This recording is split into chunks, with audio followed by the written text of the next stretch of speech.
চাকরি করে, বলে না? আমি মাঠে আমি জমি কিনেছি, জায়গা কিনেছি, আমি রোডের ধারে বড় একটা ব্যবসার দোকান আমি বানিয়েছি, বড় বড় অট্টালিকা বানিয়েছি, বলে কি বলেন না বলুন? বলে না? অহংকার করে, তাকাব্বুর করে। আমার শোনা জানবাতি ভাইয়েরা, আল্লাহ পাক রব্বুল আলামিন বলেছেন তোমাদেরকে মাল দিয়েছি বলে তোমরা অহংকার তাকাব্বুর তোমরা করবে না, করবে না। কিন্তু আজ আমরা অহংকার তাকাব্বুরের মধ্যে আমরা কি পড়ে যাই। এর জন্য আমার শোনা জানবাতি ভাইয়েরা, আল্লাহ পাক রব্বুল আলামিনকে আমরা ভয় করে চলবো। আল্লাহ রব্বুল আলামিন আমাদের যে সম্পদ দিয়েছেন, এই সম্পদটাকে আল্লাহর রাস্তায় আমরা ব্যয় করব, আল্লাহর রাস্তায় আমরা ব্যয় করব।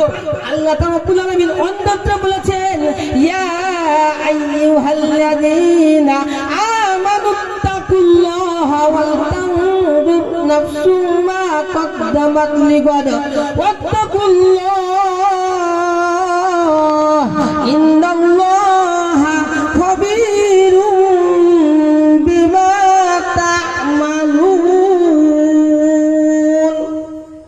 কুরআন শরীফের পারা নম্বর 28, সূরার নাম সূরা হাশর, পৃষ্ঠা নম্বর 7, আয়াত নম্বর 18।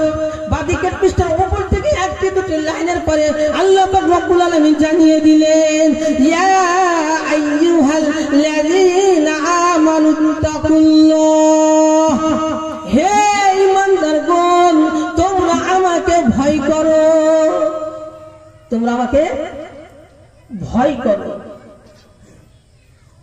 এবং প্রত্যেক মানুষকে চিন্তা ভাবনা করার দরকার, তা আগামীতে কি প্রেরণ করে, আগামীতে কি প্রেরণ করে, কি পাঠিয়েছেন আল্লাহর কাছে আগামীতে। এবং তারা চিন্তা ভাবনা করে না, তার দুনিয়ার চিন্তা ভাবনা করে, দুনিয়া চিন্তা ভাবনা করে, আখিরাতে চিন্তা ভাবনা করে না। এখানে লিগদ শব্দ এসছে, এই লিগদের মানে হচ্ছে কি আগামীকাল। তোমরা আগামীকাল কি প্রেরণ করো, কি পাঠাও। তাহলে আগামীকাল বলতে বলা হয়েছে, আপনার বুঝতে আগামীকাল, এখানে আগামীকাল তো আমাদের দুনিয়াতে যেরকম কাল, কিন্তু কাল কিয়ামতের দিনে একটা দিন প্রায় 50,000 বছরের থেকে বেশি হবে। সুবহানাল্লাহ, একটা দিন। তো তোমরা আগামীতে কি প্রেরণ করো। আজ আমরা দুনিয়াতে মাল আমরা জমাই, 60 বছরের জিন্দেগি, 70 বছরের জিন্দেগি, 80 বছরের জিন্দেগি, ঠিক আছে ভাই বলুন? আপনি 100 বছর ভাবেন, আপনি কত বছর? 100 বছর ভাবেন আপনি। তো এই 100 বছরের জন্য আমরা কত কি করি, আমরা বাড়ি করি, ঘর করি, টাকা পয়সা, ধন সম্পদ আমরা সব জমাই, আমরা সন্তানের জন্য আমরা জমে রাখি, ঠিক কিনা বলুন? যে অনন্তকাল ভাই, যার শেষ নাই, আখিরাত শুরু আছে তা কি নাই, শেষ নাই, সে অনন্তকাল জন্য আমরা একটু ভাবি না। তাই আল্লাহ বললেন তোমরা আমাকে ভয় করো এবং তোমরা আগামীতে কি প্রেরণ করো, কি প্রেরণ করো তোমরা আগামীতে। এই যে আমার ভাই শুনেছেন বাপজি ভাইরা, আমাদেরকে এখানে আল্লাহ এটা বলতে চাইছেন কি কিছু আল্লাহর দরবারে পাঠাও, নেকি উপার্জন এবং মাল সম্পদ দান করে আল্লাহর কাছে পাঠাও। আল্লাহ এটাই বলতে চাইছেন কি আগামীতে তোমরা এটা চিন্তা ভাবনা তোমরা করো, কিন্তু আমরা চিন্তা ভাবনা করি না। আমার শোনাচ্ছেন বাপজি ভাইয়েরা, আমরা সন্তানের চিন্তা ভাবনা করি, নিজের চিন্তা ভাবনা করি, কিন্তু অনন্তকাল যার কোনো শেষ নাই, আখিরাতের জন্য আমরা সামান্য পরিমাণও আমরা চিন্তা করি না, ঠিক কিনা বলুন? করি না আমরা। আমার শোনাচ্ছেন বাপজি ভাইয়েরা, এর জন্য আমরা পাঠাবো, আমরা দান করব, সদকা করব।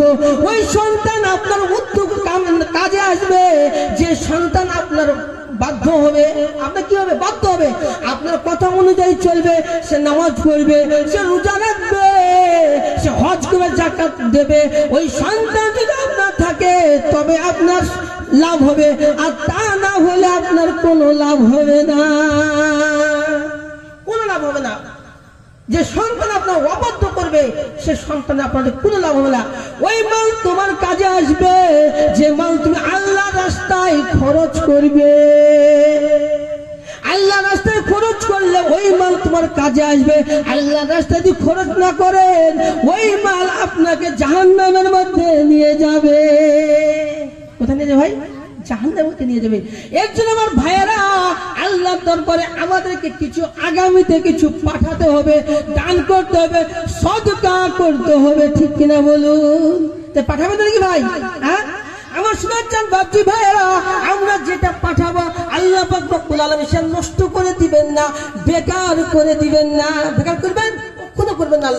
আল্লাহ রব্বুল আলামিন পবিত্র কোরআন মাজিদের মধ্যে বলেছেন, ওয়াকিমুস সালাতা ওয়া আতুজ যাকাতা ওয়া মা তুকদ্দিমু লিআনফুসিকুম মিন খায়রিন তাজিদুহু ইনদাল্লাহ হুয়া খায়রান ওয়া আ'যামা আজরা ওয়াস্তাগফিরুল্লাহ